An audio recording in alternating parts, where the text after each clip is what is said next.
So, a few weeks ago, I made a post about me going in for open heart surgery at just 26 years of age. I mean, I've got a long history, but before anything, I just wanted to say r/poker and everyone who commented on that post, thank you from the bottom of my heart. You'll see this surgery, though common, turned out to be very complicated. I nearly died on that table. And I've had a host of other health problems, coming along too that made this harder. Your comments, I read through them in ICU, and somehow every one of them was kind. I guess Reddit is a different beast to Twitter and Facebook. Thanks to everyone who plays this game and to this game for giving me so much. So yeah, I mean, you guys were asking for an update. I thought I'd show you guys how much this meant for me and how much poker has changed my life. And I hope that some of my experiences can help some of you guys out there who are struggling as well. Please, I hope it can. So yeah, I was diagnosed with leukemia at 17 and given a 10 to 20% chance of surviving 5 years. Now, I survived the first treatment. I got a bone marrow transplant, despite the slim odds that I'd even get a match in the first place, and I fulfilled my dream of getting into med school the year after. But soon after, I relapsed, and I was told that palliative care might be my best option, that I'd have less than 10% if I wanted to go ahead with things. But instead of turning to that hippie shit though, I used that 1 year of medical school knowledge I had and a site that anyone can use called clinicaltrials.gov, and I found out what drugs were being used in the forefront, in the front edge, the leading lines in people like me. I found one that worked at decent rates in patients who were post-BMT with AML, patients like me, and petitioned my doctors for it. My doctor was like, maybe the first time. But then I put together like this 10-page pitch, and I showed him exactly why and how it could work on me. And he was impressed. He worked his magic, and somehow he got the drug for me without having my parents have to sell up their home. And because of that, somehow I'm still here. I'll tell you this message. Something that's helped me a lot through all of this stuff, emotionally and, physically, and through poker too, was this mindset. A mindset that I'd used not just to smile during cancer and get that drug from my doctor, but also in poker, in starting up a business, in med school, and just in life in general. Anyways, when I was told at 17 that I had cancer, everyone around you tells you that you can do it, you're strong, you're brave. And then they'll often go and tell you to check out this amazing video of this yogi who prayed and meditated in the Himalayas, or this dude who survived cancers and is now running marathons, or this bodybuilder who's lifted so many bricks. Tell them how strong you need to be and how brave you can be to do anything in life. But I mean, me, in my mind, I was 17. I was just told I probably wouldn't be living to see the age of 21. I mean, okay, thanks. They're really cool stories, guys, but none of these things gave me something to cling on to. They were just people saying how awesome they were for doing all these things. They didn't tell me how I could get myself out of this particular position. If anything, they made me feel worse about myself. So I stayed in bed and kept crying when I got told that bad news. Eventually, the thing that did bring me up was me trying this simple little thought experiment one day. I told myself, let's take a step back and let's ask myself, what would I tell someone else in my position to do at this stage? And it was from that step back, the emotions that had been all over me for days, a week, they all dripped away for the first time. I could be logical. And I realized from that position that all those crappy feelings were coming from me, my brain, my mind. What were they accomplishing though, other than making me feel worse about things? Nothing. So why was I doing that to myself? It just didn't make sense. It wasn't smart or logical. It wasn't the GTO option to take. But I mean, at that stage, smart, logical GTO doesn't make sense. I still had so much to be afraid of. But to get my head around those things, I used those 2 simple steps again to deal with my doubts and fears when they hit. 1, I took a step back. 2, I questioned all the doubts and fears over and over again from that position until 3, I saw a second, better way of looking at things. One that's constructive. One that would lead to the highest chance of success. The greatest EV one, you could say. So yeah, chemo sucked, and it was going to be coming in a few days. But wasn't it also a medicine? The thing that could get me through this? 10 to 20%, that was the chances I was given at diagnosis. Sounded horrible, and it was scary, but wasn't it also a chance of getting back to the old me, of living again? They wouldn't be doing this to me if they didn't think it would work, right? And I mean, we've all told stories about our higher sets getting toppled by smaller ones. I just needed to hit 1. And finally, I thought I was cursed getting cancer at 17. But wasn't it also a blessing? I had a family on my side. I could get the hardest treatments possible, and I didn't have to worry about anything other than cancer in me. No heart disease, no anything else. The way my doctor told me that I had cancer was that he told me that, Nikhil, the good news is you're 17 and you have leukemia, but the bad news is you're 17 and you have leukemia. And I was fixated on bad, but wasn't the good also true? I was 17 when I had leukemia. I had family, my body, everything, this amazing health system on my side. They wouldn't be doing this to me if they didn't think it could work. And that was everything. That's what I clung to during during the hardest moments, when I was vomiting or pulling my guts out, sometimes simultaneously, when I was in ICU with the flu. They wouldn't be doing this to me if they didn't think it could work. They wouldn't be doing this to me if they didn't think it could take away the pain. I mean, I still cried though. I still felt that pain. But because I had this in the back of my mind, every single time I'd find myself in that position, I'd have that thought to cling onto. And that mindset taught me that you'll always have a second, better way of looking at things. And the best thing about it is that none of this requires bravery, strength, courage, or willpower. Those yogis, motivational speakers, sports stars, they didn't do shit for me. I didn't have to believe it's some bodybuilder on Instagram or some epic live read genius. Nah, guys, I actually really love you guys. I'm just joking here. But no, all I had to do was walk myself through this process over and over whenever I felt that fear and let myself feel crap and scared when I needed to. But knowing that in the long run, like in poker, if I did the right things, I'd come out ahead. And it often has led to me doing it. Now, all of this is based on scientific principles, I realize now. Like going into med school, becoming a medical school researcher, I've seen that self-distancing, the act of taking yourself away from a scenario, reduces blood flow to your limbic emotional centers and gets more blood flowing towards your logical ones from the frontal cortex. That means by taking a step back, you literally make yourself more likely to be logical. Neuroplasticity, the idea that neurons that wire together, means that after a few days, maybe weeks of reminding myself of what I should be focusing on, that whatever way I wanted to look at a situation, it didn't have to be of pulling myself back up after a tragedy. That could be anything, like improving my game during cancer or changing the way I've made a move. That would become my norm. The physiological path of least resistance, the easiest way to think about something. It'd become automatic. And you can use this mindset, and by being human, by allowing myself to fail every now and then, it didn't mean that I'd fall. It meant that when I did fall, I was prepared, that I'd be focused on getting back up, that I'd be looking at the big picture. And that led me to being more likely to succeed than anything. And you can use this mindset for anything, not just getting through cancer, but anything.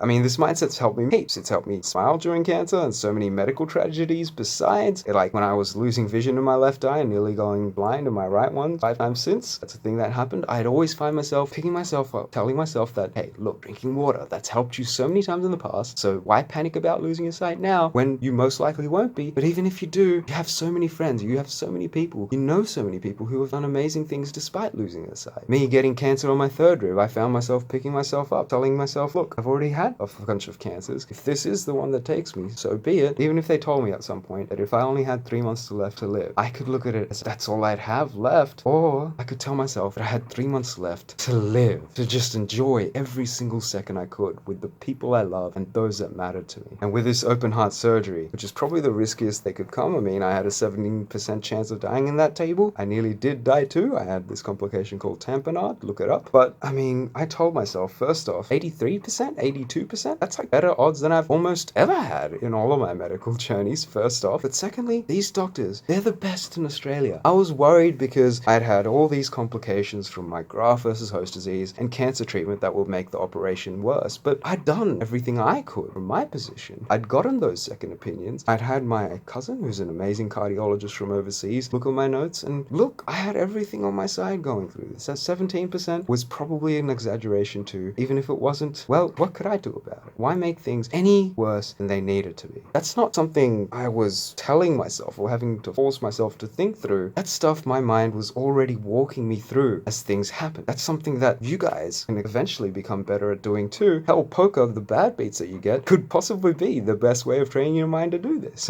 But yeah, I mean, this process, it's also helped me out in real life stuff. It helped me get into med school the year after, diagnosis. It helped me lose 35 kilos while eating KFC without even knowing it and keeping that weight off for 8 years straight. I mean, instead of, trying these huge super diets, calorie counting, things that restrictive, things that I didn't like, instead of doing all that, I changed the way I looked at food. And I said, hey, look, I love food, but I hate that last, fatty feeling that you get from having to force yourself to finish off a plate. Why not next time take out one less spoon and do that over months? I made sure that I gave myself time to do this. And you know what? Over time, I found that I'd lost too much weight. I went from 110 to 75 kilos. And usually I sit at about 82. So then I had to gain a bit of weight. Yeah, it also helped me start research. It also helped me start research when, getting into the clinical years and wards of med school would become too unsafe to do. And now I'm on the front edge of tumor vaccine research, and I'm working with the doctors who treated me. It's definitely helped me out in my poker, not just in dealing with up and down swings, but also thinking in a systematic, logical, and efficient way as my automatic. But I definitely think it could help you guys out too. But if there's anything I want you guys to take away from this, is let it be this. Anyone, even the strongest people, even me, I don't think I'm strong at all, but even me, I have suffered from depression solely because of poker. It is a game of swings. It's normal. Look, life feels like it's not fair, and when it's your only source of income, which it was for a time for me, it can be really, really stressful. Trust me when I say, do what I did. Get professional help. The very thing that makes a psych look weird and makes them seem odd to you are the very thing that makes them perfect to talk to. They're strangers. You don't have to see them in real life. They're legally unable to tell anyone anything you tell them, and they're literally professional at what they do. They've probably seen someone like you before. But if you can't bring yourself to do that, that's totally normal. Reach out to a poker friend and let them know about how you're going. I mean, if you knew someone was going through what you were, wouldn't you want to help them? Trust me, they'd want to help you too. Worst case scenario, you can always reach out to me if you feel like you have no one to help you. And you know what? That's something that depression also does. It makes you feel like you're alone when you're not. I definitely am here telling you you're not, because you'll always have me to talk to you about things, for sure. There's going to be someone out there for you to talk to. You'll always have a second way of looking at things, guys. There's one thing you guys take away from this. Let it be that.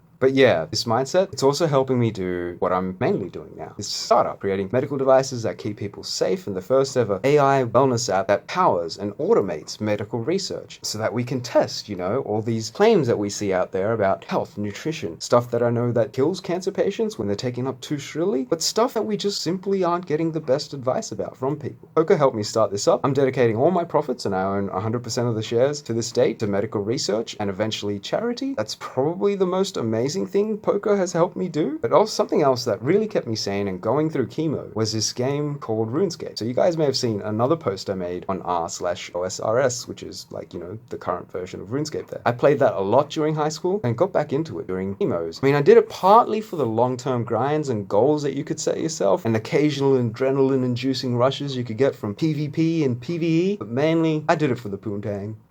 Nah, but seriously guys, that was something that really helped me out. It gave me something to do during the roughest times of my life. 2011 to 2014, playing RuneScape just completely changed my life. It gave me something to do, and I can't ever thank the game enough for that. To this day, I still watch videos, and that OSRS Reddit that went viral, that was amazing. That also kept me going during ICU. But poker has literally saved my life, guys. I found out about it after passing my first year of med school in 2013. Early 2014 is when I started thinking about it. So in 2014, after I started taking that drug, azacitidine, that would end up saving my life, I had 15 courses to go, but I developed these seizures which stopped me from getting back into med school that year. And I developed chronic graft versus host disease, which just completely ruined my life. I'll talk about how graft versus host works as this goes, and I'll explain it all underneath. You can read through that. But I mean, as a medical student perspective, it's kind of weird. Like, a lot of the diseases I've been through, it's sort of cool to me. And this one, it actually does cure your cancer. The chronic graft versus host, someone else's immune system attacking me, it also killed off the cancer cells that were inside me. The main thing it's caused now is this autoimmune reaction called chronic graft versus host. And that's what you can see has affected my skin, my liver, my lungs. They've also been affected. I've been on prednisone, which is this horrible steroid drug too. But the worst way that chronic greasy ADHD has affected me is how it's affected my muscles and nerves and caused my chronic pain. Now, I went from someone who was relatively active. I'd done this 200k bike ride raising money for charity in late 2014, to this guy who spent every single day dreading the night, knowing that I'd be stuck in front of a laptop screen, unable to even type or muster up the courage to stand up and walk to the bathroom, knowing I'd be panting and screaming in pain every time I did. That was a daily, nightly experience for me. The spasms and cramps, twitching, doctors didn't even know what caused it to this day. It started off in my abs and went to my calves. Now you might even see my jaw and my forehead cramp.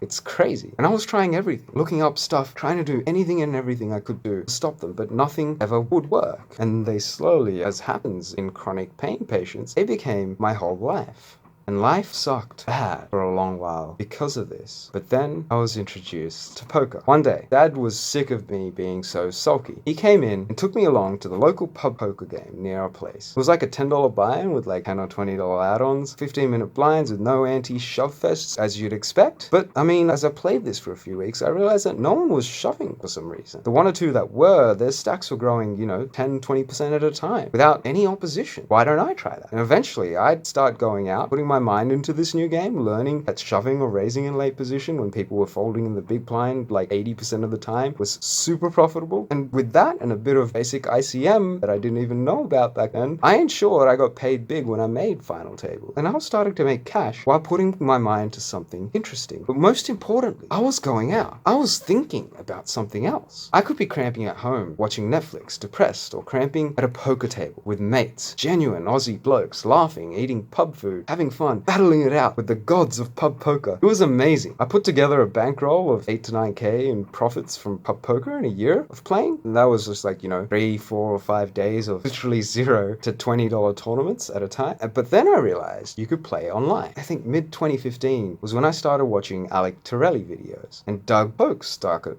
And that's when Doug Polk started getting popular. And I hit up the online streets. I immediately lost 1 to 2K in $11 to $50 tournaments, and then took a step back and looked at tournament grinding streamers and learning more about opponent ranges, figuring out how people were balancing theirs, when to start shoving, ICM, and I started getting better. A whole other world of poker was opened up to me. I lost a few $100 playing spin and goes. What a rake scam those things are. But then I discovered cash, specifically Zoom poker, and that's when my bankroll started flying up. Between the end of 2015 to mid-2016, in 2015 I lost my left eye's vision, which stopped med school that year, by the way. Lol, just another thing that happens in Nick Hill's life. But yeah, for a period of about 7 or 8 months, I played a few 100,000 hands of Zoom poker. I rose up the stakes until I was shot taking and then regging 200 NL Zoom during peak hours. I think I played 500 Zoom, like just 3 or 4 times as well. But I learned so much about ranges, adjustments over a population, discipline, and just so much post-flop play. I built a 35 to 40k USD bankroll. In that time, I started hitting up the local casino in Australia, knowing Aussie online poker was coming to an end soon too. But yeah, it was at that point, mid-2016, that I got some really bad news about my lung. It turns out the GVHD that had affected me possibly caused me to get this deadly lung condition, which would probably kill me in 5 years' time, called bronchiolitis obliterans. And at that moment, I was actually back into medicine, playing poker in my spare time, and I was devastated. I didn't know how many shots I had left at this. So I decided to just YOLO. I booked the last flight you possibly could from Sydney to Vegas. I paid for my brother to come along too, and we hit up the Rio. I made my 5th ever $100 buy-in plus tournament, the World Series of Poker main event. And first off, I was just in awe of the Rio. How many tables there were. I played a few daily deep stacks and busted, made like 2 buy-ins playing cash, so nothing much. I actually remember hearing Doug Polk screaming, "Top pair!" and running around him like a madman as he's won his most prestigious tag team bracelet yet.